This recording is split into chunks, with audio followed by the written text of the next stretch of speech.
Story 1.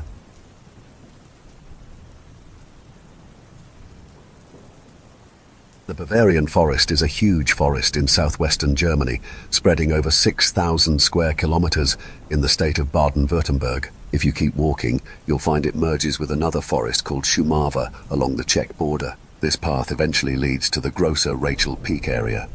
This area, known as the Rachelgebiet, is considered the center of the Bavarian forest. It's a place where humans are not allowed to go, but the reasons why are not what people usually think.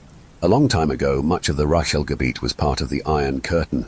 This was a barrier that separated people and countries from the end of World War II through the Cold War. Because people were afraid of encountering enemies, they stayed away, and nature was able to take over the land without being disturbed.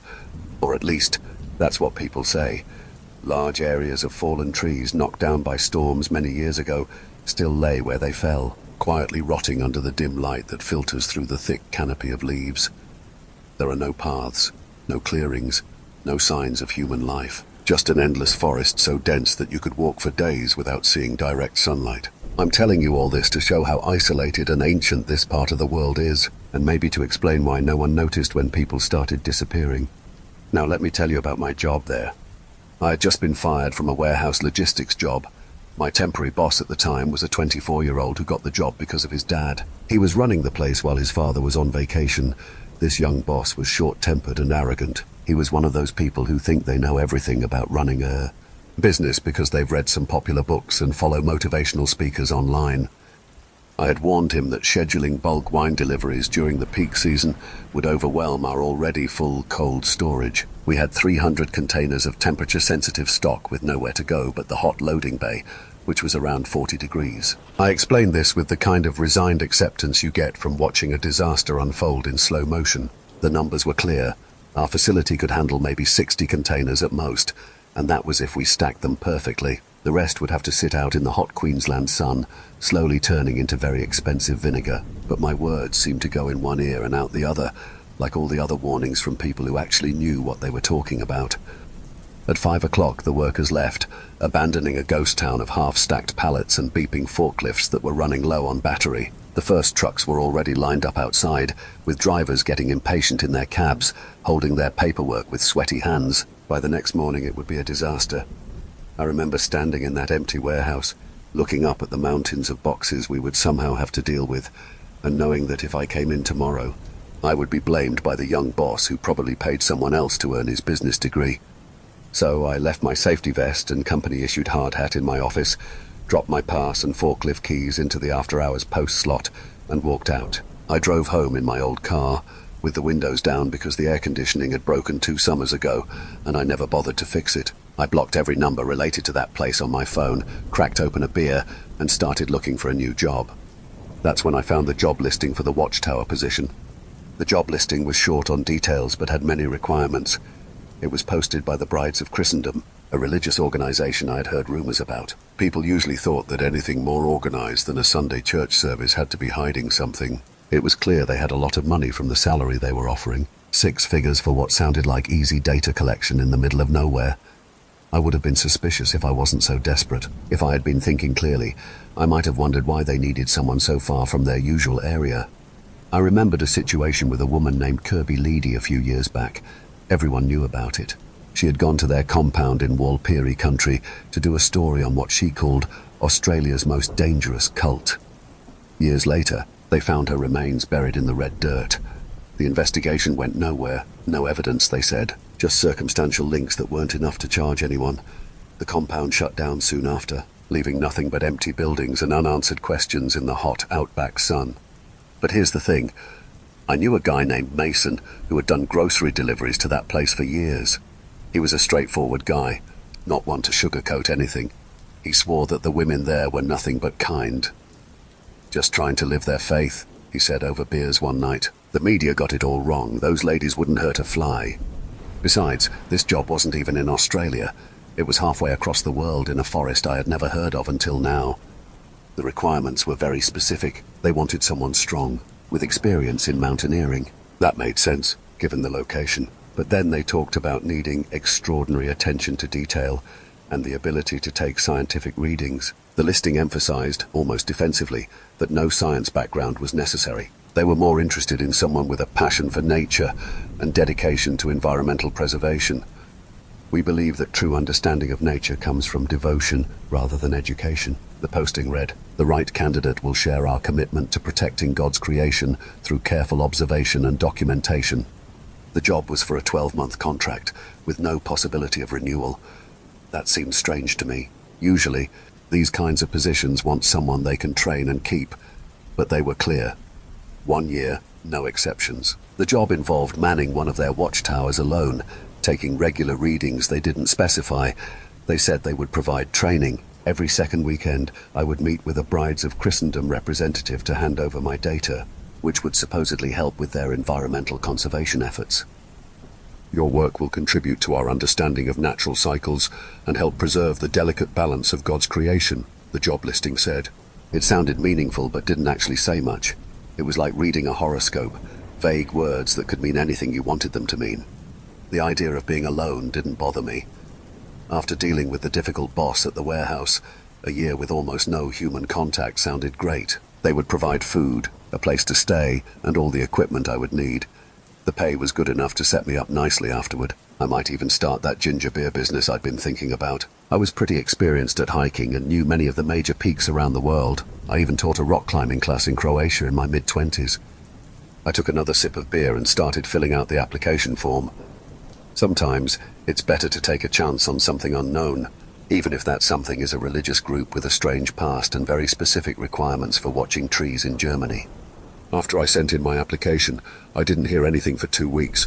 I kept checking my email and jumping every time my phone buzzed. I took temporary work loading trucks, and my savings were running out fast.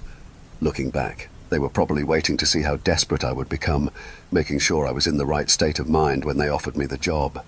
Then, Sister Catherine called. "Your application was very strong," she said cheerfully. "Tell me a little more about your background." I told her about my warehouse work, managing inventory and quality control. I emphasized my lifelong interest in nature and even mentioned the time I stopped traffic to save a yellow-tailed cockatoo. Eventually she asked, "What is your scientific background?" "None really, just basic high school science and a bit of chemistry in my first year of university before I dropped out." There was a pause, and then she said, "Good, very good. We find that people with too much formal education often struggle with our methods. Our approach is more holistic, but we're confident in the results we've seen so far." She asked more questions. Had I ever lived alone for long periods? Was I comfortable with isolation? Could I follow precise instructions without changing them? Then, almost casually, she asked, "Are you a man of faith, Mr. Davies?" "No," I said, "never really took to it." She laughed. "That's quite common among our watchmen, though they all leave believing, one way or another." The call ended with a promise to be in touch. A week later, I got an email from their HR department. I had the job. Another woman named Catherine handled the logistics, plane tickets, necessary paperwork, and a list of things to bring. I spent the next month wrapping up my life. I found someone to take over my lease, stored my furniture at my parents' place, and sold what I couldn't store. Flying to Munich felt strange. From there I took a train to Zwiesel, a small town that is one of the main gateways to the Bavarian forest. A woman in a white robe waited at the station, holding a sign with my name. She introduced herself as Sister Mary, all smiles and enthusiastic English with a German accent. We drove for hours in a Volkswagen, going deeper into the forest. The roads got narrower and the trees taller, until the canopy above formed a solid roof that turned afternoon into a constant twilight. Sister Mary talked the whole way about the forest's history, the Brides of Christendom's conservation work, and how blessed they were to have another watchman. The tower appeared suddenly, a tall, modern structure despite being in the middle of nowhere, rising maybe 40 meters above the trees, my home for the next year. Sister Mary unfolded a map on the tower's small table. "You have 12 locations to monitor," she said, marking each point in a perfect circle around the tower. Each one requires different readings. For the next 2 hours, I had a quick crash course in data collection. I needed to take soil samples at points 1 through 4, using a special probe that measured something called resonance. Air quality readings were needed at points 5 through 8, using a device that looked more like an antique compass than any scientific instrument I had seen. The last 4 points required water samples from streams, tested with strips that changed colors in patterns I was told to document but not interpret. Every Sunday, she explained, you will take the trail to Spiegelau. It's a 5-hour walk each way. You'll meet one of our sisters at the Waldkirche at noon to deliver your readings and receive supplies. The training felt rushed and didn't seem enough for the precise work they wanted. Before I could ask more questions, Sister Mary was heading for her car. "The Lord's work awaits," she said cheerfully. "You'll do fine." Then she was gone, leaving me alone in a tower that suddenly felt very tall and very isolated. The single room at the top was simple but functional. Bed, kitchenette, bathroom behind a partition. The windows wrapped all the way around, giving me a 360-degree view of nothing but the darkening forest. Perfect visibility in every direction like a fishbowl. I unpacked my bags, trying to make the space feel more like home. Everything felt new and almost surgically clean, as if the place had been thoroughly disinfected before I arrived. Thoughtful. Once I made my bed, I tried to settle in for the night. But as the last rays of the sun disappeared and the forest plunged into darkness, I couldn't shake the feeling that something was watching from the trees. It felt like eyes were looking up at my brightly lit box in the sky. At the time, I laughed it off. I'd spent a lot of my life camping and scaring myself silly. The human imagination is linked to our animal brains. It shows you images of moving shadows, ghouls under beds, and murderers in dark alleyways. It's a way to keep you alert and safe. So I decided my feelings of unease that night were just my imagination. I should have trusted my instincts. The first month went by easily. I developed a routine. Wake up at dawn, make coffee, and check the weather. The readings took most of the morning. I walked in a perfect circle through the forest, each point marked by a small metal stake in the ground. I'd write everything in a leather-bound logbook they gave me, filling page after page with numbers I didn't understand. The soil probe made different humming sounds, showing readings in units I'd never heard of. Sometimes I'd find myself staring at it for minutes, watching the needle move back and forth until the damp ground would soak through my pants and wake me up. The air quality device looked like something from a steampunk novel, with brass dials that moved in patterns that didn't make sense to me. The water test strips would change into complex color patterns, not just one color, but intricate designs like tiny abstract paintings. They were really beautiful. I'd get mesmerized by them, watching the colors swirl and mix until the morning light had somehow turned into afternoon. Sundays became my favorite day. I'd leave before sunrise for the long hike to Spiegelau, watching the forest come alive around me. Sometimes I'd pass clearings that seemed too perfectly circular, or find old equipment I guessed belonged to previous watchmen. A rusted thermos here, a torn backpack there, once even a full set of clothes laid out as if their owner had vanished. The town itself was small but lively, a shock of civilization after 6 days alone.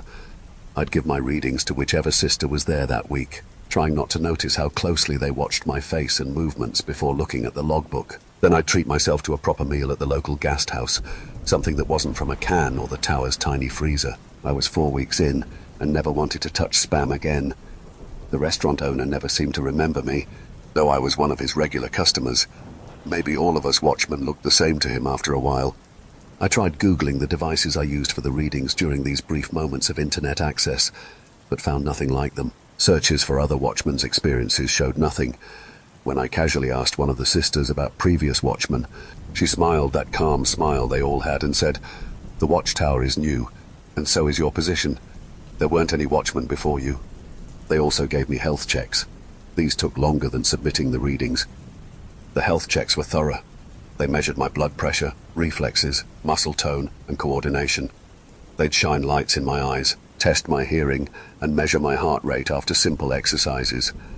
One sister would take detailed notes while another did the tests, their pens scratching against paper with the same precision as my measurement devices. Sometimes I'd catch them exchanging glances, making small marks in the margins. Then came the questions, always the same. How is your motivation level? Are you maintaining your energy throughout the day? Describe your sleep patterns. Rate your overall sense of purpose from 1 to 10. They'd inspect everything I bought before heading back, food, supplies, even magazines. Certain materials can interfere with the readings, they'd say. Modern chemicals, electronic devices, some dyes. We must protect the purity of our work. When I bought an extra coffee maker for the tower, Sister Agnes seemed alarmed. She took it away, saying something about artificial stimulation corrupting natural patterns. I learned to hide instant coffee sachets in my socks, some things I just wasn't willing to give up. It all seemed too much but well-meaning, until things started to change. It began with sleep. I'd always been an early riser, but suddenly I was sleeping through my alarms. I'd wake up groggy and disoriented, sometimes well past noon. The sisters noticed. Of course they did. Quite normal, they assured me during the health checks, making notes in their books. The forest has its own rhythm, best not to fight it. My appetite disappeared. Dishes piled up in the sink because the thought of washing them felt too much. My daily hikes became shorter, then stopped altogether. I'd sit in the tower's only chair for hours, staring at the trees, thinking nothing. Sometimes I'd wake up to find I'd been sitting there so long the sun had set, though I couldn't remember what I'd been thinking about, or even if I'd been thinking at all. I thought it was depression. I'd experienced it once. It felt something like this. The caffeine pills and energy drinks I smuggled back helped, but only a little. The sisters never found them in their inspections. I'd gotten good at hiding things, but sometimes I wondered if they knew anyway. They'd give me these knowing looks during the health checks, especially when testing my reflexes or measuring my pulse. The younger ones would seem almost excited, while the older sisters would nod with grim satisfaction, as if I were confirming something they'd suspected all along. I told myself it was the altitude or seasonal affective disorder or simple isolation, but I'd done solo work before. I'd lived alone. This was different. It wasn't just tiredness. It was like something was slowly draining away my will to do anything at all. Even writing in my personal journal became an effort. The entries grew shorter, then stopped. The last one before this just trails off mid-sentence, as if I'd forgotten what I was trying to say, or why I was trying to say it at all. Then came the nights. The first time I saw one, I was about to head out for a late evening reading. It looked like a man at first, moving between the trees, but something was wrong about the way it moved. Slow and dreamlike, as if every step was hard. One foot dragging after the other, stumbling over roots and through bushes. It would stop for long periods, head hanging to one side, swaying slightly, as if it had forgotten what it was doing or where it was going. I watched through the tower windows, telling myself it was just another hiker, though I knew no one else was supposed to be out here. But there was something familiar about the way it was dressed. Heavy boots, weatherproof jacket, the kind of gear I wore for my readings. With binoculars, I could see dark stains on their clothing, patches where the fabric had started to rot. They kept appearing, always at the edge of my vision, always just as the sun set.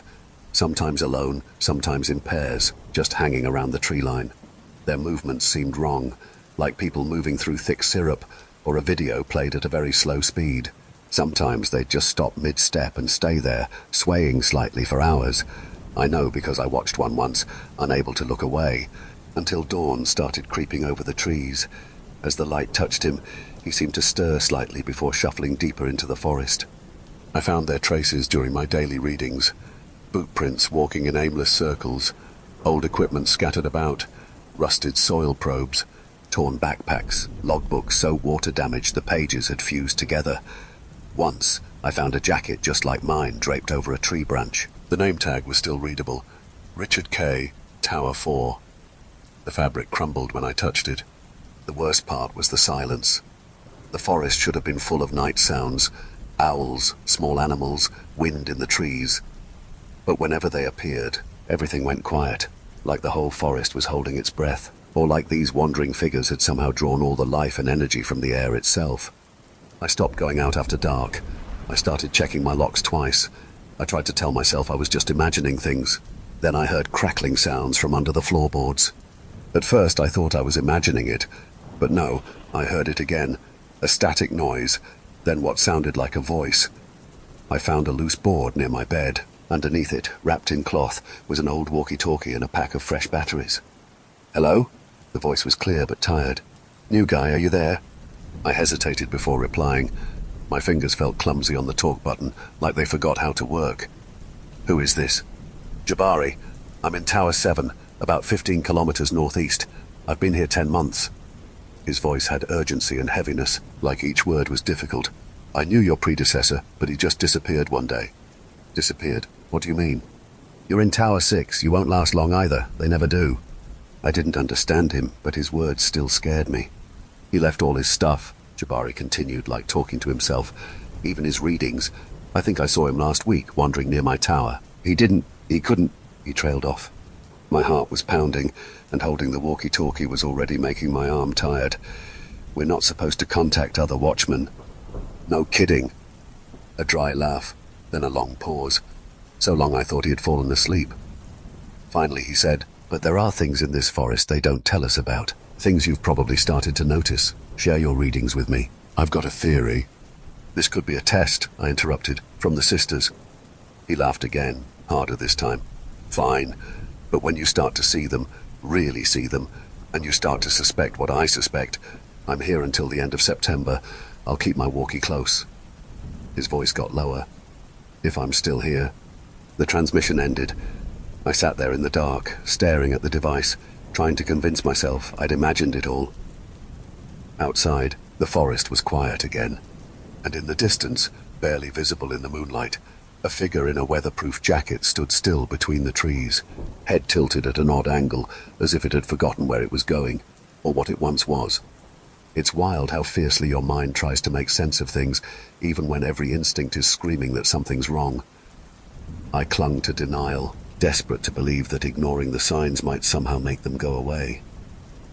So I turned off the walkie-talkie, took out the battery for good measure, and forced myself to complete my tasks each day. All the while, my energy and will seemed to drain away, hour by hour, as if just being alive was bleeding me dry. Looking back, I should have noticed sooner how strange the forest was. Not dead, everything was technically alive, but existing in a kind of half-life. Birds perched on branches for hours, barely moving. Foxes didn't chase rabbits, but waited until their prey grew too tired to run. Even the insects seemed slow, their wing beats visible in the thick air. I once watched a wolf pack take down a deer. They didn't chase it, just followed it, walking for days until it forgot how to run. My own decline was becoming impossible to ignore. Yesterday, I noticed with growing horror how dark my urine had become, and realized I couldn't remember the last time I'd had water. 2 days, 3. The fear that came with that realization was enough to push me into drinking 2 liters in one sitting. The water soothed my raw, dry throat, but the expected satisfaction never came. No relief, no gratitude from my body, just a hollow, almost sad acceptance, as though it knew this vital resource was far too little, far too late. Last Sunday, after what should have been a 5-hour trek took me almost 8 hours, I broke down and told Sister Agnes I was scared. She didn't seem surprised, just asked me to hold on 1 more week while they arranged a replacement. Her calm felt practiced, like she'd had this conversation before. That was 5 days ago. I haven't taken a reading since. The devices sit in their case, humming their meaningless tunes to no one. This morning, I tried to make it to Spiegelau. I couldn't wait for Sunday, not after another night of those things circling the tower, their rotting faces looking up at my windows, not after I noticed my fingernails had started turning black at the beds, or how my gums bled when I brushed my teeth. The human body can only go so long without proper nutrition before it starts eating itself. I packed a day bag with items that felt like lead weights. Every item, water bottle, compass, emergency kit, seemed to weigh 10 times what it should. My hands shook so badly it took 3 tries to zip the bag closed. The mirror caught my reflection as I headed for the door, sunken eyes in a grey face, cheekbones sharp enough to cast shadows. I didn't recognize myself. The forest was bright when I set out, morning sun streaming through the canopy. I'd made this trek dozens of times before. 5 hours to town, 5 hours to help. Simple. The first kilometer was like walking through wet cement. Each step took effort. Lift foot, move forward, place down, repeat. My muscles felt like they were filled with sand. I kept checking behind me, certain I'd see them following, but there was only empty forest. The silence felt like the whole woods was holding its breath, watching. By the second kilometer, I was stopping every few minutes to rest. My vision would blur, then clear, then blur again. The path seemed to stretch endlessly ahead, twisting in ways I didn't remember. Had it always been this steep, this winding? My heart pounded with effort that would have been nothing a month ago. I started talking to myself, trying to stay focused. 1 foot, then the other, just like that. Keep moving. My voice sounded strange in the thick air, like it was coming from somewhere else, someone else. The weight came gradually, not physical, something deeper, like gravity itself was increasing, pulling me toward the earth. My shoulders curved under it. My spine wanted to bend. Every few steps I had to remind myself why I was walking, where I was going, who I was. I don't remember falling. Suddenly, I was looking at dead leaves close up, and I smelled the damp soil. My cheek was pressed against the ground, and I felt like the earth was pulling me down. I thought, I should get up, keep moving. But then another thought came with strange clarity. Why fight it? The ground is soft. The air is warm. I'm so tired. My eyes closed. When they opened again, it was night. I'd never been in these woods after dark. Now I understood why it was such a strict rule. The fear gave me enough energy to get to my feet. The tower was closer than the town, maybe 40 minutes in my current state. I pulled out my flashlight and made myself move. The beam seemed weak, as if the darkness was something solid that could push back against the light. Then I heard them. Footsteps, all around me. They weren't coordinated enough to be walking, but not random enough to be stumbling. It was the sound of dragging feet through dead leaves, coming from every direction. The beam of my flashlight caught glimpses, figures in various stages of decay, wearing the tattered remains of weatherproof gear. Their skin was grey where it wasn't black with rot, stretched tight over bones. Some still had name tags, some still had faces. I recognized one, Richard K. from Tower 4, whose jacket I'd found. His flesh had the waxy texture of a corpse, but his chest still rose and fell with shallow breaths. His eyes were clouded but aware, tracking my movement with terrible recognition. His mouth moved, forming words without sound. Then I realized.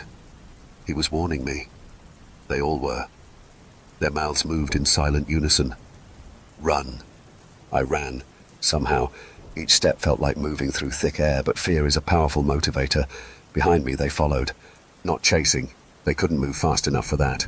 Just slowly following. Like they knew I'd tire eventually. Like they remembered doing this very thing when they were still fully human, still capable of fear. One was closer than the others. The remains of a blonde beard clung to his chin in patches. His uniform was newer than the others. Couldn't have been out here more than a few months. His eyes met mine as I passed, and there was still something there. Something that remembered being someone. He reached for me with blackened fingers, not grabbing, but wanting to tell me something, wanting to warn me. The sound that came from his throat wasn't words, just a low, continuous moan that might have been despair. I made it back to the tower. My hands were shaking so badly I dropped the walkie-talkie twice before getting the new batteries in. Behind me, through the windows, I could see them gathering.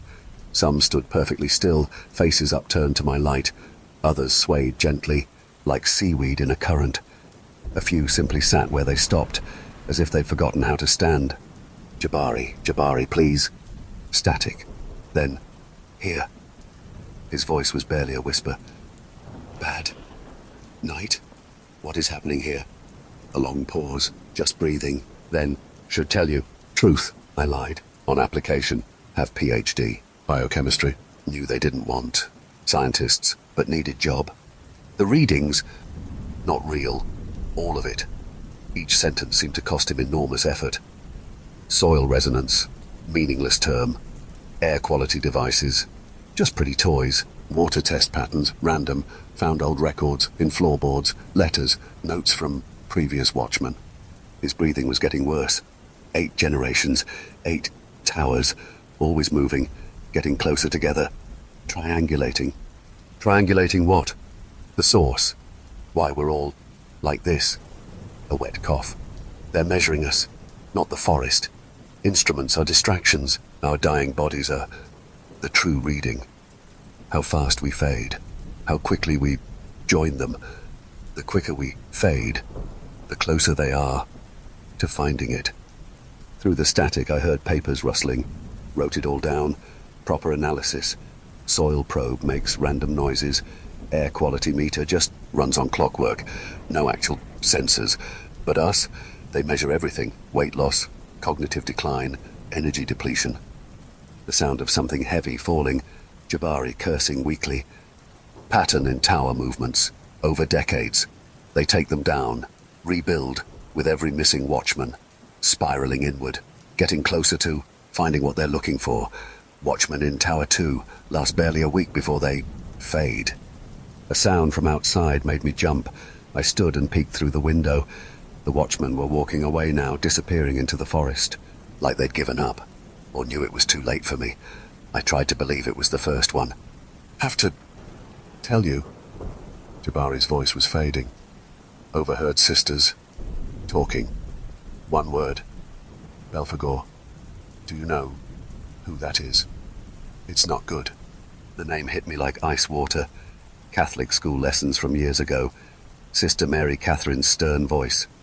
Belphegor, demon prince of sloth, who draws men into the sin of spiritual laziness.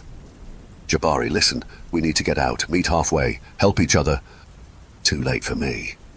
His laugh turned into a wet cough. Haven't eaten. 2 weeks. Legs don't work anymore. Been using stimulants to stay awake. Almost outrun while you can. Get help. I can't leave you. Already gone. Just fighting the inevitable. Run. The static took over. I called his name 3 more times. Nothing. I threw whatever I could reach into my bag. Caffeine pills, water, the journal I'd been keeping. My hands moved like they belonged to someone else. Clumsy and slow. Each item felt impossibly heavy. I made it maybe 20 minutes into the forest before I found them, or they found me. A perfect circle of former watchmen, standing in the pre-dawn light, waiting. Some wore uniforms from different decades, a catalogue of the bride's victims through the years. Most were so still they might have been statues, but a few swayed gently, like they were listening to some distant music only they could hear. The exhaustion hit me like a physical wave, but it was different this time. Final. It started in my bones and radiated outward, turning my muscles to water, my thoughts to mist. My legs folded under me, and I knew with terrible certainty that I would never stand again. I recognized this feeling now. It wasn't just tiredness, it was surrender, the same thing I'd seen in the eyes of every wanderer in these woods, that moment when the last bit of will gutters out, when even breathing feels like too much effort, when existing itself becomes an unbearable weight. I should be terrified, I should be fighting, but I understood now why none of them run, why they just stand and sway and wait. Fighting requires caring, and whatever's in these woods has drained that from me. Drop by drop, day by day, all that's left is a vast, empty acceptance. My mind was already starting to drift. Thoughts slipped away before I could grasp them, like trying to hold smoke. But I had enough left, just enough to write this down, to warn whoever finds it. The caffeine pills weren't working anymore. My hand could barely hold the pen. Looking at the page, I could see my handwriting getting worse, the letters becoming shapeless, like my mind was forgetting how they were supposed to look. I think I'm going to rest now. Just for a minute. There's a woman in white standing among the trees. She's watching me, smiling that serene smile they all share. It's like she knew I wouldn't make it till Sunday. Now that I know what they're looking for, I hope they don't find it. Story 2.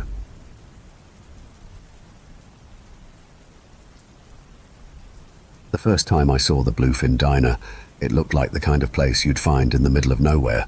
Route 66 stretched out like a long, empty road through the desert. The heat from the afternoon sun made the air shimmer, and the road seemed endless. There was nothing around but dry land and a few cacti. It was the kind of place that made you feel small and unimportant, just a tiny speck in a huge world. I'd been traveling for weeks, moving from one town to another. I had nothing but my old duffel bag and a heavy feeling in my chest. After losing my job and arguing with my few friends, it felt like there was nothing left for me anywhere. Nights were the hardest, spent staring at motel ceilings, wondering if I would ever find a place to belong. I had no family to turn to. Each new town was just another place to pass through, trying to escape the emptiness inside. I had no family, no friends, and no home. I was the kind of person who could disappear without a trace, and no one would even notice. It was as if I was already a ghost, drifting aimlessly, waiting for anything to give me a reason to stay. When I pulled into the parking lot, there wasn't a single person in sight. There was just a faded sign hanging by a rusty chain that read, "Help, Wanted," and an old gas pump out front that looked like it hadn't worked in years. The diner itself looked like it was stuck in the past, with peeling paint and dusty windows. It seemed like it was there just out of stubbornness. I paused for a moment, staring at the sign. Maybe this was what I needed.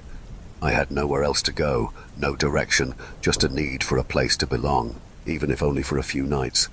The thought of having something to do, even if it was just washing dishes or sweeping floors, was enough to make me consider it. I pushed the thought away, took a deep breath, and walked inside. The bell above the door chimed softly as I stepped in. The inside of the diner was dim. The wallpaper was peeling, The linoleum floors were cracked and the neon lights flickered, casting strange shadows across the empty booths.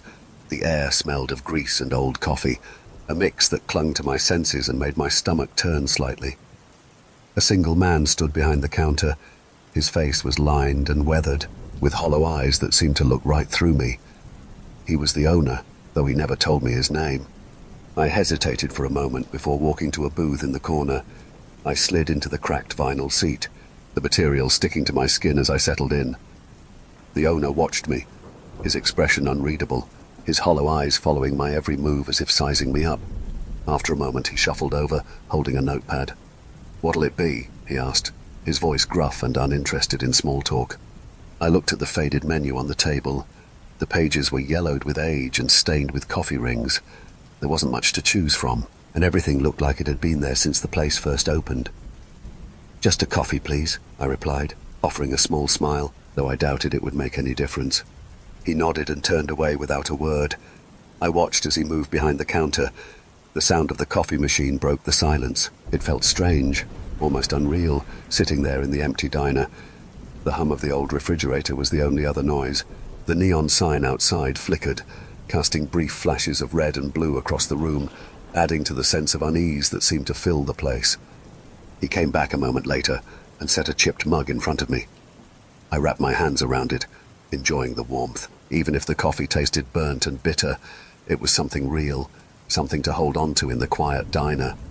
"Thanks," I said, my voice barely above a whisper. He gave a curt nod, his eyes lingering on me for a moment longer before he turned away. His footsteps echoed across the empty floor as he went back behind the counter. I couldn't shake the feeling that he was still watching me, even when his back was turned. I cleared my throat and pointed towards the sign outside. "Are you hiring?" I asked, my voice sounding smaller than I wanted, the words barely reaching across the empty room. He looked at me for a moment, his gaze heavy, then nodded slowly. It was as if the decision wasn't really his to make, as if he was resigned to whatever fate had brought me here. "Need a job?" he asked, his voice flat and lacking warmth, like he had heard the same request 100 times before and knew how it would end. I nodded. The truth was I needed money, enough to get me out of this place, to the next town and maybe a little further. He didn't ask any questions, didn't want to know where I was from or what had brought me here. He just nodded back, a small, almost imperceptible movement of his head, like he understood more than he was letting on. "Okay, you'll start tonight," he muttered, his voice carrying a hint of something I couldn't quite place. Was it pity, or maybe just indifference? He hesitated for a moment, then gestured for me to follow him. "Let me show you around," he said, his voice still gruff, but with a hint of resignation, as if he knew that neither of us had much of a choice in the matter.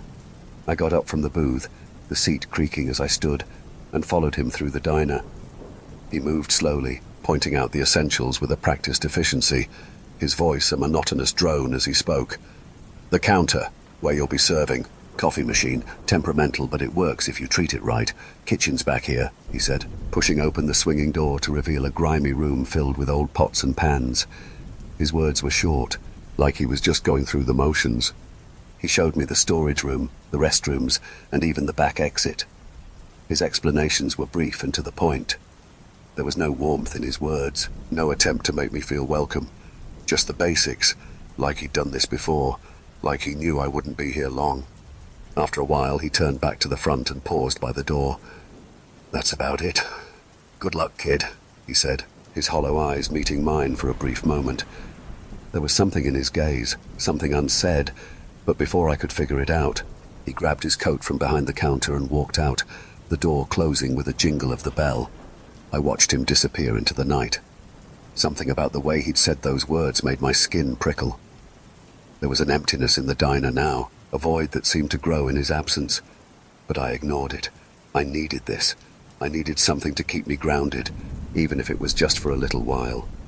I walked around the diner, taking in the peeling wallpaper, the cracked vinyl booths, and the flickering neon lights that cast an eerie glow over everything. There was something unsettling about the place, something that felt wrong, though I couldn't quite figure out what it was. Maybe it was just the isolation, the feeling of being completely cut off from the rest of the world. I went to the kitchen in the back, A grimy little room filled with pots and pans that had seen better days. The air was thick with the scent of stale grease and something metallic. I could hear the faint drip of water from a leaking pipe. The floor creaked under my weight, and every surface seemed to have a layer of grime that showed years of neglect. There was a window above the sink, looking out over the parking lot, and beyond that, a lake. It was the only thing that broke the monotony of the desert, a dark, still body of water that seemed to go on forever. I settled in behind the counter with a cup of lukewarm coffee in front of me, trying to stay awake. The hours dragged on, the silence pressing in on me until I heard it, a soft, haunting melody drifting through the air. At first, I thought it might have been the wind, but as the sound grew clearer, I realized it wasn't natural. There was a rhythm to it, an eerie beauty that seemed almost deliberate. It tugged at something inside me, urging me to move, to follow. I frowned, looking around, but there was no one else in the diner. The sound seemed to be coming from outside, from the direction of the lake. I glanced out the window and saw the dark water. The lake lay still, its surface unnaturally smooth, reflecting the pale light of the moon. It looked almost lifeless, an expanse of inky black that seemed to swallow all light and sound. There was something about it that made my skin crawl, a sense of wrongness that I couldn't quite shake. I shook my head, trying to ignore it, but the melody grew louder and more insistent. I found myself standing up, my feet moving almost as if they had a mind of their own. It was as if the sound was pulling me, dragging me towards the door. I felt an overwhelming urge to step outside and find its source. I walked to the door, my hand reaching for the handle when something caught my eye. A crumpled note was stuffed inside the lining of one of the cracked vinyl booth seats, the tear just big enough to hide it. The paper was creased and torn at the edges, with scrawled handwriting that read, "Do not, under any circumstances, go near the lake. If you see wet footprints leading from the lake to the diner, clean them immediately with hot water. If you hear scratching on the windows, keep your eyes on your work. The diner lights must remain dim, but never off." I looked back at the door, the melody still calling to me, but I forced myself to step back and sit down. I couldn't explain it, but something about the note felt true. The note was unsigned, but I felt a chill run down my spine as I read it. The old man hadn't mentioned any of this. As I looked at the stains, the smudges of dark red that could only be blood, I felt something twist inside me, a sense that this wasn't just some elaborate joke. As dawn broke, I saw the owner return. His hollow eyes glanced at me without a word. He looked more tired than before, his gaze lingering on me for a moment longer than necessary. He didn't ask if I'd heard anything, didn't seem to care how my shift went. I watched him for a moment, wondering what secrets lay behind those tired eyes, before returning to my car to try and get some sleep. Exhaustion weighed heavily on me, but sleep was elusive. When I finally dozed off, I dreamed I was drowning in the nearby lake, the dark water wrapping around me, pulling me under while the haunting melody echoed all around, muffled and relentless. I jolted awake, my heart pounding, the fear lingering even as I tried to shake it off. It wasn't much, but it was all I had, a few hours of uneasy rest before the next night began. I found an old, half-stale sandwich that tasted like cardboard and washed it down with a cup of coffee so bitter it almost made me gag. I forced it down anyway, needing the energy. The next night was different. I was wiping down the counter. The old man had gone home for the night, leaving me alone in the dimly lit diner. The air was thick, the oppressive silence broken only by the faint buzz of the flickering neon sign outside. It was almost 1 a.m, and the road outside was empty. Nothing but darkness stretched into oblivion. The hum of the old refrigerator seemed to grow louder in the quiet, a low, unsettling drone that made the hairs on my neck stand on end. I could hear the occasional creak of the building settling and the soft rustle of something brushing against the outside walls. Maybe it was the wind, or maybe it was something else. The air felt colder now, the chill creeping in, making me shiver. I decided to take a break from the unnerving quiet and clean the restrooms. I grabbed a rag and some cleaning supplies and made my way to the back. The restrooms were just as grimy as the rest of the diner, the tiles cracked and stained. The mirror above the sink coated in a layer of grime that made my reflection look ghostly. I scrubbed at the sink and wiped down the counters, trying to ignore the growing sense of unease that seemed to press in on me. The sound of dripping water echoed off the walls, each drop seeming louder than the last. When I finally finished, I took a deep breath and made my way back to the front of the diner. But as soon as I stepped out of the restroom, My heart froze. There on the floor were wet footprints. I dropped the rag I was holding. The sound of it hitting the ground barely registered in my ears. The footprints led from the door, across the diner floor, and toward the counter where I stood. They were elongated, almost human but not quite, with webbed impressions that suggested something unnatural. My heart pounded as I backed away, my eyes tracing the eerie shape, each step seeming deliberate, as if whatever made them had been searching for me. I remembered the second rule: clean them immediately with hot water. My heart pounded in my chest as I rushed to the back, my footsteps echoing through the empty diner. I fumbled with the bucket, my hands trembling as I turned on the tap, the hot water rushing out and steaming up in the cold air of the kitchen. Every second felt like an eternity, the feeling of something closing in on me growing stronger. I could almost sense eyes watching, waiting. I filled the bucket to the brim, the hot water burning my hands as I picked it up, my grip shaky. As I hurried back to the front, my nerves got the best of me. I stumbled, the bucket slipping from my grip, hot water splashing over the sides and onto the floor. Panic surged through me, my breath catching in my throat as I scrambled to pick it up. The hot water burned my hands, but I barely felt the pain. My only focus was on those wet footprints. They were growing darker, spreading across the floor like an ink stain, each print more defined, more deliberate. It was as if whatever had made them was gaining strength, its presence becoming more real, more solid. I grabbed the rag, my hands trembling as I dipped it into the bucket and began scrubbing at the prints. The hot water steamed as it hit the floor, the vapor rising around me like a fog. I swore I heard something, a hiss, low and menacing, like the sound of steam escaping from a valve. It was followed by a whisper, faint but unmistakable, as if something was speaking to me, taunting me. I scrubbed the floor harder, my breath coming in rough gasps. Fear was growing inside me. The footprints were slowly disappearing under the hot water, but the feeling of being watched grew stronger. My eyes moved to the windows, half expecting to see someone or something staring at me, but there was nothing. Just darkness, and my own pale, scared reflection. For a moment, I thought I saw something move in the reflection, a quick flicker of something behind me. I quickly turned around, my heart pounding, but there was nothing there, just the empty diner, silent and still. I tried to calm myself, to breathe slowly, but the fear stayed.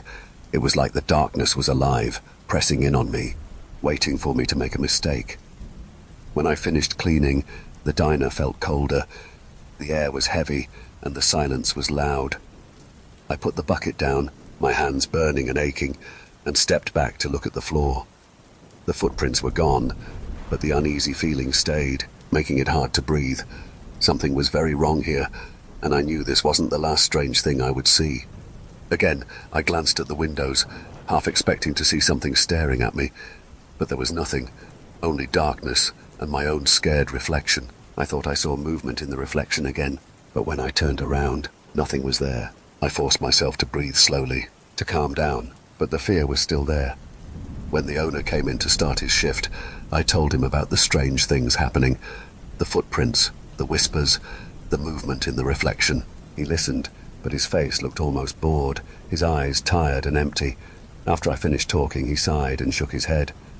"You're just tired," he said in a flat voice. "Working nights can mess with your mind. You start imagining things, seeing things that aren't there." He gave me a weak smile that didn't reach his eyes. "Get some rest. You'll feel better." His answer made me feel uneasy, like he knew more than he was saying. The way he talked and avoided looking at me made my skin crawl, but I nodded, pretending to believe him. Deep down, I knew what I had seen was real. Something was wrong with this place, and he knew it. I told him I was only staying for this night and expected to get paid the next morning so I could leave. He gave me a strange look, then smirked with cold eyes. "Sure, kid," he said, his voice dripping with something I couldn't identify. "Tonight will be your last night." I tried to sleep during the day, getting as much rest as I could. It wasn't much, just enough to get through the final night. The next night, the diner felt darker and heavier. Shadows filled every corner, stretching across the floor like something unseen was hiding in them. I held my breath, the silence thick, waiting for the familiar yet dreadful sounds that haunted my nights here. Suddenly, the jukebox turned on by itself, playing a twisted, haunting melody that didn't belong in this world. The song was distorted, echoing off the walls. hurting my mind like nails on a chalkboard. I rushed to it, trying to turn it off, but the buttons didn't work. No matter what I did, the music only got louder and more chaotic, each note piercing my head, making it hard to think. It was like the jukebox was alive, feeding off my fear. Then I heard it. It started softly, like a gentle touch on the glass, but I knew better. I knew it meant something dangerous was out there, something that had found me and wouldn't leave until it got what it wanted. The scratching grew louder, more urgent. With each scrape against the window, I could feel the weight of something waiting. Rule 3 echoed in my mind. If you hear scratching on the windows, keep your eyes on your work. I swallowed hard and forced myself to look at the counter, at the dishes I was drying, moving my hands in a mindless rhythm to keep myself grounded. My heart was pounding, but I kept my gaze fixed, my fingers gripping the plates like they were my lifeline. The scratching continued, each scrape digging deeper into the glass, filling the silence with a maddening rhythm. The jukebox stopped as suddenly as it had started, and the scratching stopped too. The diner fell silent, but I knew the danger wasn't gone. I let out a shaky breath, my heart still racing, and then, out of the corner of my eye, I saw it. A figure stood by the window, tall and thin, with messy hair falling over a face half hidden in shadow, except for its eyes. Those eyes gleamed through the glass, piercing, like they could see straight through me. Its lips curved into a cruel smile, showing teeth that were jagged and sharp, too sharp, like they were meant to tear through something soft and fragile. My hands trembled as I held onto the counter, fighting the urge to look at those eyes, but I could feel it calling me, its voice creeping into my mind like a twisted lullaby, a hum filled with everything I had tried to escape. The creature knew me. It whispered my name, my secrets, my regrets, each word filled with venom, each syllable pulling me closer to breaking. Just as I felt myself slipping, the door burst open, slamming against the wall. The old man stood there, his eyes wild with terror. He looked at me, and I saw more fear in him than I had ever seen in anyone. His voice trembled as he spoke. "Sorry, kid," he whispered, his words heavy with guilt. "You weren't supposed to make it this far." Before I could react, he walked towards the window, his hands shaking as he reached for the latch. My heart sank, fear twisting in my stomach as I realized what was happening. He was letting it in. 1,000 thoughts raced through my mind. Why was he doing this? What would happen if he succeeded? The sense of betrayal and desperation made my heart race, and I felt powerless. My feet stuck to the floor as the horror unfolded in front of me. As the old man struggled with the latch, the creature's grin widened, its sharp teeth glinting as though it could already taste what was to come. I took a step back, dread curling in my stomach, every part of me screaming to run, but I couldn't move. My legs frozen in place as the man turned to me, his face hollow and filled with a strange mix of desperation and surrender.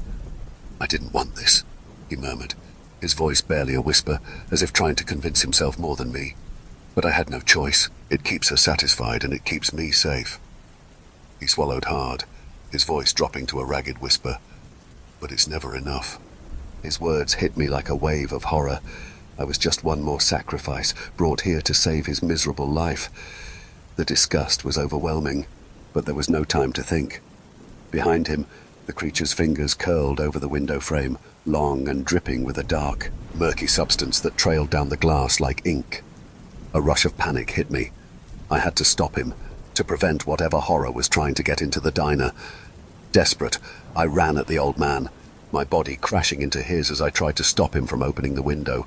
He grunted, his eyes wild with anger and fear as he pushed me back. "You don't understand," he shouted, his voice breaking, filled with both fear and anger. He lunged at me, his hands reaching out, trying to hold me down for the creature that was now moving closer to us. We fought, our bodies hitting tables and chairs, the metal legs scraping loudly against the floor. His hands grabbed my wrists, his strength surprising for someone who looked so weak. I could feel his nails digging into my skin, his breath hot and rough against my face. My heart pounded in my chest as I looked over his shoulder. The creature was inside now, its twisted body moving in a sickening way, its pale skin shining, its mouth wide open, showing rows of sharp teeth. With a burst of adrenaline, I twisted my body, freeing one hand. My fingers searched the counter until they found something cold and metallic, a kitchen knife. Without thinking, I stabbed it into the old man's side. He let out a choking gasp, his grip loosening as his eyes widened in shock and pain. I pushed him away from me, his body stumbling backward right towards the creature. The creature's eyes shone with a hungry look as it reached out, its long, wet fingers wrapping around the old man's shoulders. He barely had time to scream before the creature bit into his neck, its sharp teeth tearing through flesh with a sickening crunch.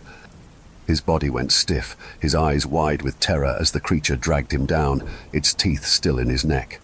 I could see the blood trailing behind them, dark and slick, leaving a gruesome path as it pulled him closer to the open window. His screams echoed through the diner, a desperate, haunting sound that sent chills down my spine. His eyes met mine one last time, filled with a pleading, terrified look, but there was nothing I could do. He was beyond saving. They reached the window, and with a final jerking motion, the creature pulled him into the shadows outside. The old man's screams stopped suddenly, leaving only the sound of the creature's heavy breathing and the faint crunch of his body being dragged over the gravel outside. I couldn't move, couldn't breathe. My heart pounded as I listened to the horrible wet sounds fading into the distance. Without looking back, I turned and ran, my footsteps loud against the floor as I burst through the front door and into the cool night air. Outside, the world was still and silent, a sharp contrast to the chaos I had left behind. The cold air bit into my skin, grounding me as I stumbled forward, trying to shake the horrifying images from my mind. I kept walking, my steps unsteady, my heart still pounding. I started the car and drove away quickly. I had survived, but I knew I would never be the same. Her whispers would always be there, a reminder of what I had faced, of the darkness that lurked just beyond the surface of the lake. Story 3.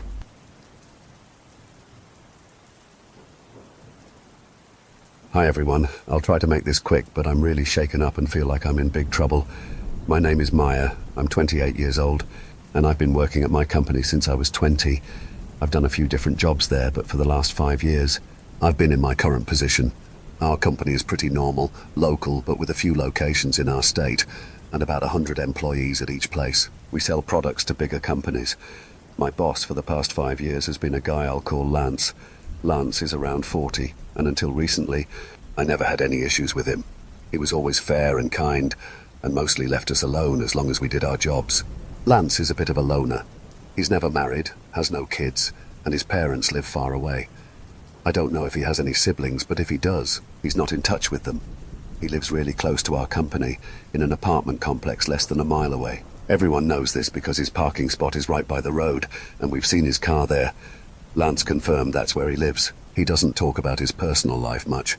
The consensus among us employees is that it is mostly non-existent. We know he plays Dungeons and Dragons, D&D, with a couple of friends from high school once a month, but that's about it for his social life. We never see him outside of work, and our town, while not tiny, isn't that big, so you'd expect to run into people you know occasionally. But hey, being a loner isn't a crime. Things started to get weird about a month ago. Only managers like Lance have offices. The rest of us have desks in a big open area. My desk is pretty cluttered because I like having a lot of stuff around. Over the past month, I've noticed some of my things disappearing. The first thing I noticed was a Dr. Pepper can I had tossed in my recycle bin during lunch. At the end of the day, when I went to sort the recycling, the can was gone, but everything else was still there. It was strange, but I thought maybe someone accidentally knocked it out and threw it away elsewhere.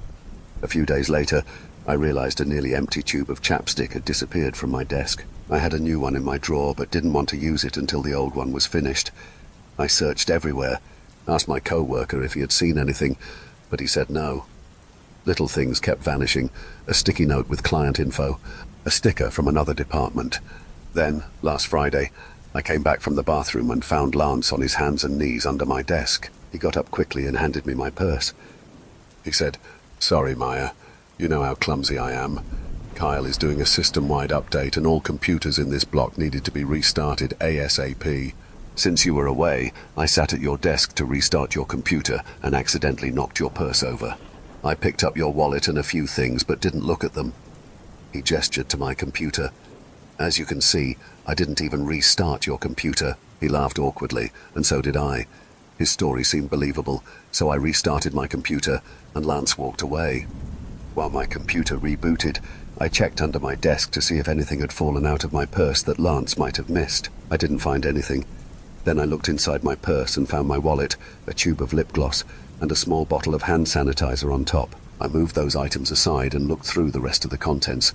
Everything was there except for my emergency scrunchie. I always keep a scrunchie or hair tie on my wrist and a spare in my purse. I had seen it that morning before leaving the house, but now it was gone. I searched everywhere under my desk, but didn't find it. It feels like I'm going crazy, and I don't know what to do. This whole situation is making me really anxious and confused. Now let's expand it further. Hi everyone, I'll try to make this quick, but I'm really shaken up and feel like I'm in big trouble. My name is Maya, I'm 28 years old, and I've been working at my company since I was 20. I've held a few different roles, but for the past 5 years, I've been in my current position. Our company is fairly typical, with a few locations in our state and around 100 employees at each location. We sell products to larger companies. My boss for the past 5 years has been a guy I'll call Lance. Lance is around 40 years old, and until recently, I never had any problems with him. He was always fair, kind, and mostly kept to himself as long as we did our jobs. Lance is somewhat of a loner. He's never been married, has no children, and his parents live out of state. I don't know if he has any siblings, but if he does, he's not in contact with them. Lance lives very close to our company, in an apartment complex less than a mile away. Everyone knows this because his parking spot is right by the road, and we've seen his car there many times. Lance confirmed that's where he lives. He doesn't talk about his personal life much, and the consensus among us employees is that his personal life is pretty non-existent. We know he plays Dungeons and Dragons, D&D, with a couple of friends from high school once a month, but that's about it for his social life. We never see him outside of work, and our town, while not tiny, isn't that big, so you'd think we'd run into him sometimes. But being a loner isn't a crime. About a month ago, things started getting weird. Only managers like Lance have offices. The rest of us have desks in a large open area. My desk is pretty cluttered because I like having a lot of stuff around. Over the past month, I've noticed some of my things going missing. The first thing I noticed was a Dr. Pepper can I had tossed into my recycle bin during lunch. At the end of the day, when I went to empty and sort the recycling, the can was gone, but all the other stuff in the bin was still there. It was strange, but I thought maybe someone accidentally knocked it out and threw it away elsewhere. A few days later, I realized a nearly empty tube of chapstick had disappeared from my desk. I had a new one in my drawer, but didn't want to use it until the old one was finished. I searched everywhere, asked my co-worker if he had seen it, but he said no. Little things kept vanishing. A sticky note with client information, a sticker from another department. Then, last Friday, I came back from the bathroom and found Lance on his hands and knees under my desk. He got up quickly and handed me my purse. He said, "Sorry, Maya. You know how clumsy I am. Kyle is doing a system-wide update, and all computers in this block needed to be restarted ASAP. Since you were away from your desk, I sat at it to restart your computer and accidentally knocked your purse over. I picked up your wallet and a few things, but didn't look at them." He gestured to my computer. "As you can see, I didn't even get to restart your computer." He laughed awkwardly, and so did I. His story seemed believable, so I restarted my computer, and Lance walked away. While my computer rebooted, I checked under my desk to see if anything had fallen out of my purse that Lance might have missed. I didn't find anything. Then I looked inside my purse and found my wallet, a tube of lip gloss, and a small bottle of hand sanitizer on top. I moved those items aside and looked through the rest of the contents. Everything was there except for my emergency scrunchie. I always keep a scrunchie or hair tie on my wrist and a spare in my purse. I had seen it that morning before leaving the house, but now it was gone. I searched everywhere under my desk but didn't find it. It feels like I'm going crazy and I don't know what to do. This whole situation is making me really anxious and confused. I probably would have ignored everything that happened earlier in the day, and maybe even forgotten about it, if it weren't for what happened at the end of the day. Sorry if this is too much information, but I was on my period and went to the bathroom around 4:30 p.m. There are 4 unisex bathrooms on our floor, 2 at each end. I went into one of the bathrooms near my end of the floor to change my tampon. I wrapped the used tampon in toilet paper and threw it in the little trash can. And I put the plastic applicator back in its packaging and threw that away too. Then I washed my hands and walked out of the bathroom, almost bumping into Lance. He was heading towards the bathrooms and quickly moved out of my way. "Oops, sorry," he said as he walked past me and into the bathroom I had just left. It felt a bit odd because his office is near the bathrooms at the other end of the floor. I suddenly felt uneasy about everything that had happened that day. I'm not sure why, but I decided to go into the bathroom next to the one I had just used, quietly locked the door, and put my ear to the wall between the two bathrooms. I expected to hear him using the toilet or washing his hands, but I didn't hear anything. No sound of urine hitting the toilet bowl, no running water, no paper towel dispenser noise, nothing. Was Lance just standing there? I stayed there for another minute before I heard the door open and his footsteps walking away. Once I couldn't hear him anymore, I cautiously exited the bathroom and looked around the hallway. No one was there. I quickly opened the bathroom door Lance had used and stepped inside, locking the door behind me. It seemed like he hadn't done anything in there. There was no smell, and the little dab of soap I had left on the faucet was still there, meaning it hadn't been touched. The toilet was quiet and not filling with water, indicating it hadn't been flushed recently, which I knew because I would have heard it. I was confused and about to leave when a thought occurred to me. I felt silly, thinking there was no way, but something told me to check the trash can.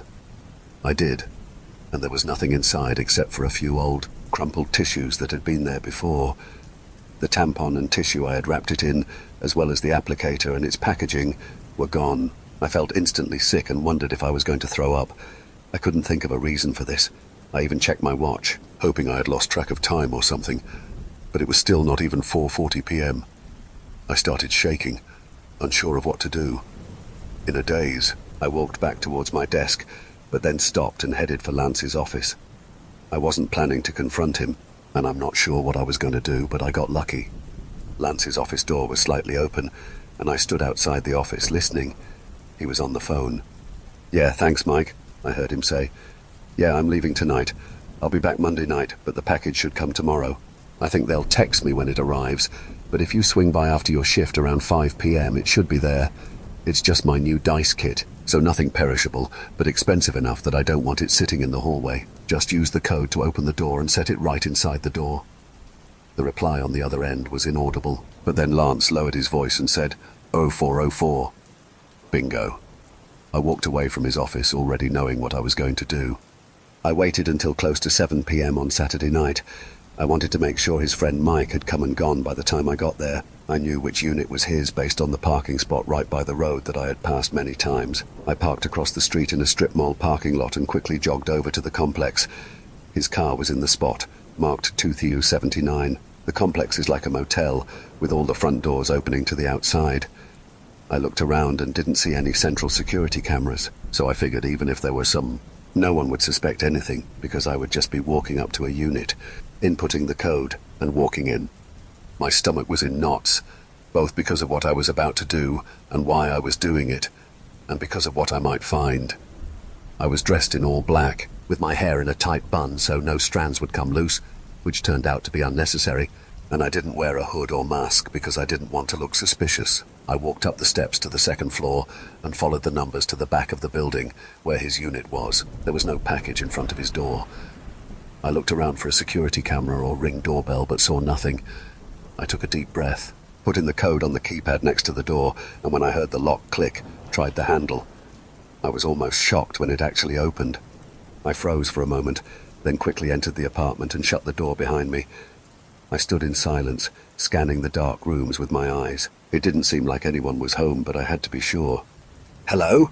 I called out in the deepest voice I could muster, hoping I didn't sound like myself. If anyone responded or I heard movement, I was ready to sprint out the door, but there was nothing. I took another deep breath and reached for a light switch but stopped, deciding to use the light on my phone instead. I turned on my phone flashlight and scanned it around the room. I was standing in an entryway that opened into a living room with a small kitchen and dining table to my left. At my feet was the package Mike had probably put inside an hour or so earlier. As quietly as possible, I slipped off my shoes and began to look around. The place was clean and not very big, so it didn't take long. I looked in the fridge and saw typical bachelor items: 3 kinds of cold cuts, a half-eaten and poorly wrapped veggie tray from Costco, a 6-pack of beer with 2 cans gone, and a Brita water pitcher. I closed the fridge and headed towards the living room, glancing at some papers on the dining room table as I passed. They looked like ordinary bills and flyers. The living room was similar. TV, old couch with an even older-looking blanket tossed over the back, some gaming equipment, a stack of magazines on a small end table, and a little bookshelf crammed with books. I walked into the apartment and saw 2 bedrooms. One was right off the living room, and the other was at the end of a hallway to the right, with an attached bathroom. I decided to check the bedroom off the living room first. The curtains were closed, so I went inside, shut the door, and turned on the light. The room was pretty empty. Just an old futon against one wall, and a big desk with a fancy computer and a comfortable chair against the other. The closet by the window was slightly open, so I nudged it open more. Inside, I found some board games, a three-piece suit, a couple of old winter coats, a toolkit, and some random junk. I tried to wake up the computer, hoping it wouldn't be password protected so I could see if there was anything creepy on it, but it was password protected. I sighed and left the room. The last room in the house was clearly the master bedroom, Lance's master bedroom. I suddenly felt a wave of guilt and fear because what I was doing was so wrong. I had broken into my boss's home and was snooping around, and now I was about to go through his most private space, his bedroom and bathroom. I almost backed out. I almost turned and grabbed my shoes to run out of the apartment, but then I remembered why I was there. I was almost certain that he had stolen a scrunchie from my purse and my used tampon from the bathroom in one day. With renewed anger, I walked down the hallway to the closed bedroom door. I paused and looked through the open bathroom door first. You could get to the bathroom from the hallway and the bedroom. I decided to go into the bathroom first to gather the courage to go into the bedroom.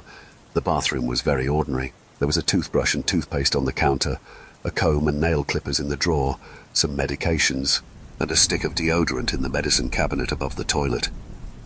I took a deep breath and walked into the bedroom. The curtains were closed here too, so I turned on the light. At first, everything looked normal. A queen-sized bed with a navy blue comforter and 2 pillows, a TV mounted on the opposite wall, and a chest of drawers next to the closet, which was tightly closed. There was a bedside table next to the bed, and I opened the drawer.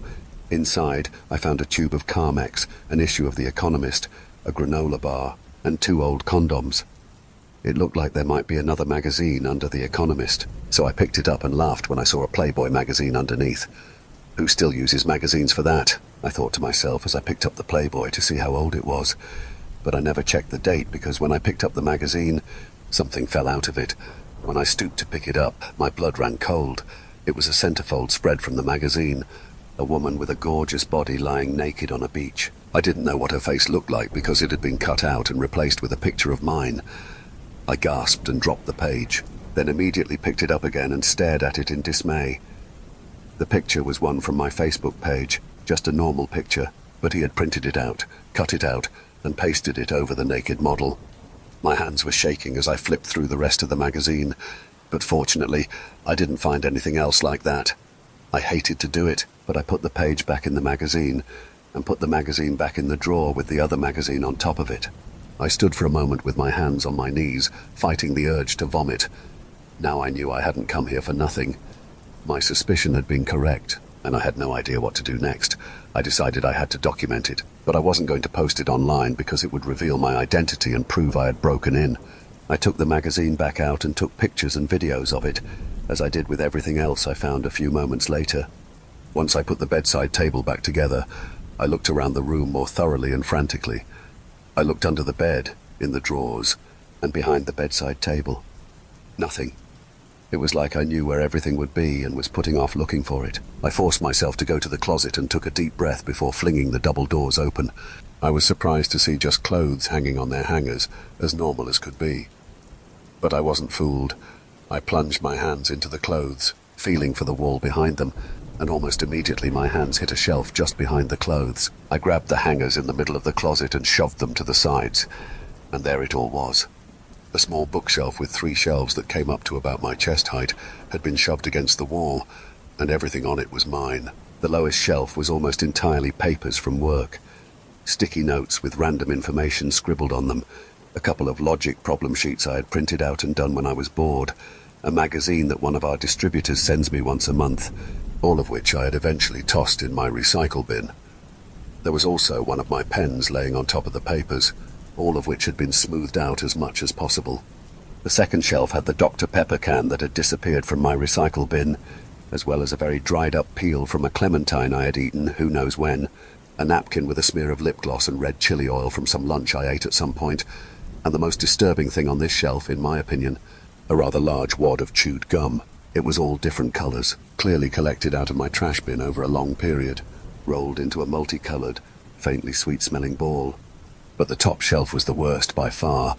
As I had feared, my used tampon from the day before, as well as the applicator, were sitting front and center on a fancy china saucer. Next to them was a tissue from when I came to work sick a few weeks ago.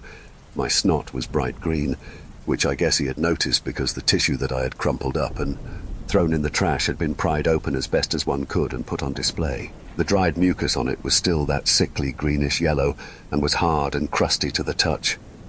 I gagged. Also on the top shelf were the mostly empty tube of lip balm, more tissues, and my scrunchie, which had a huge mass of what I can only assume is my hair in the center of it. I have a hairbrush at work, and now that I was thinking about it, I realized I couldn't remember when I last needed to clear the shed hair from it. Well, that's because he had been doing it, and since the hairbrush stays at the office, he could do it any time he wanted to since he has a master key, and none of us employees do. There were also pictures of me taped to every wall of the shelf, some that he had clearly gotten from my social media profiles. We are not and never have been friends on any of them, so this is just what I have publicly available, which isn't much. Plus a ton of candid shots of me at work, most of them extremely zoomed in, and some that I think he even took from the work security cameras. The quality was so bad. Gagging and with tears streaming down my face, I got photos and video evidence of everything, and then I searched through the rest of the closet but found nothing else. So I put the clothes back, and still sobbing and shaking, did another lap around the apartment to see if I could find anything else. I was about to leave when I remembered the computer. I went back to it and sat down, wondering if I could guess the password. I tried 0404 like his house door code, but that didn't work. Then I tried Lance 0404. That was wrong too. A thought occurred to me, and I shivered and typed in Maya. I was relieved that it didn't work, but then I thought of something else and typed in Maya 0404, and to my shock, dismay, and relief, the computer unlocked. I wiped my eyes with my hands and tried to concentrate on the screen. There wasn't much on it. A Steam icon on the desktop, a couple of video games, and the normal icons for things like email and music. There were 3 folders on the desktop, one labeled Work Stuff, one labeled Family Docs, and one labeled Australia 2021. I opened Work Stuff first, and it appeared to be Work Stuff. I recognized many of the file names, spreadsheets of our top clients, and found nothing out of the ordinary in it. So then I clicked over to Family Docs. This was mostly information about his mum, who apparently had been battling pancreatic cancer for years and had died 3 months ago. I felt sorry for him for about 3 seconds before I thought of the closet again. I exited Family Docs and opened Australia 2021. It was a large folder with hundreds of pictures in it, and all of them seemed to be of Lance's trip to Australia in 2021. I scrolled through pages of thumbnails and was about to give up and leave when I got to the bottom of the file, where a second file folder was stored within the first one, and it was just titled Zex. I figured out later it was likely titled that to ensure that it stayed at the bottom of the folder at all times. I opened it, and it was almost as bad as the closet. There were all of the digital versions of the photos he had printed and stuck to the shrine shelf. But the worst part was the audio and video footage. He had taken videos of me at work, doing normal things, mostly from afar, and zoomed in like the photos. The audios were the most bizarre and disturbing part. They contained recordings of conversations I had at work, but he had edited them to make it sound like we were having intimate and personal discussions. He had spliced together my words to create fake dialogues, making it seem like I was talking to him in a way I never did. But the worst part was the audio and video footage. He had taken videos of me at work, doing normal things, mostly from afar, and zoomed in like the photos. The audios were the most bizarre and disturbing part. They contained recordings of conversations I had at work, but he had edited them to make it sound like we were having intimate and personal discussions. He had spliced together my words to create fake dialogues, making it seem like I was talking to him in a way I never did. It was deeply unsettling and felt like a complete invasion of my privacy. I documented everything, the photos, the videos, the audio recordings, and all the items in the closet. My hands were shaking the entire time, and I felt a mix of fear, anger, and disgust. Once I had everything documented, I put the clothes back in the closet and made sure the apartment looked exactly as I had found it. I left Lance's apartment, my heart pounding in my chest, and ran down the stairs to the street. As soon as I was outside, I called a friend and told them everything. They agreed to come over right away to help me figure out what to do next. I knew I couldn't keep this to myself. I needed support and a plan to protect myself from Lance. He had taken my call logs with clients and spent a lot of time cutting out individual words. Luckily, he wasn't very good at it, and it would be clear to anyone that I hadn't actually said the things in the audios. They were just spliced together clips of other conversations, but it was still horrifying. The titles of the clips were also terrifying. One titled "My Girl Forever" was a spliced clip of my voice saying, "I love you, Lance." Another titled "Making Love" was crude clips of my voice saying, in a creepy, unnatural way, Make me come, Lance." Another titled "Always" was my voice saying, "You and me together always."